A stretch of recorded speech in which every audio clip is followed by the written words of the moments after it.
Hi guys, வீட்டிலேருந்து நாங்கள் எல்லோரும் கிளம்பிட்டோம் ஊருக்கு போகலான்ட்டு. அம்மா, அப்பா, லட்டுப்பட்டு, நான் அங்கேருந்து ஆட்டோ பிடிச்சி பழைய பஸ் ஸ்டாண்டு போய் ரீச் ஆனோம். அங்கே பார்த்தா சண்டே அதுவும் சரியான கூட்டம். முக்கால்வாசி ஃபுல்லாக இருக்கங்குடிக்கு தான்.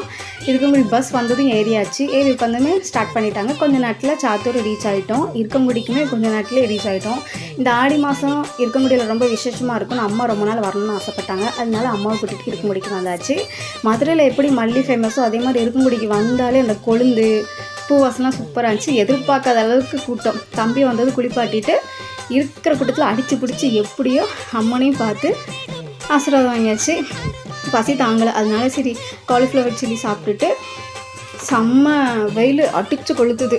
செம்ம கூட்டம். ஏன்னா அக்னி சட்டி மாவளுக்கு எடுத்துகிட்டு வச்சுட்டு நிற்கிறது கூட இடம் இல்லை. பிரசாதம் தயிர் சாதமும் சாப்பிட்டுட்டு அப்படியே கொஞ்சம் நேரம் எல்லாம் சுற்றி பார்த்துட்டு பஸ் ஸ்டாண்டு கிளம்ப போயில அடிக்கிற வரைக்கும் ஐஸ்கிரீம் சாப்பிட்டுட்டு பஸ் ஏறிட்டோம் கோவில்பட்டிக்கு. அவ்வளோதான் காய்ஸ், பாய்.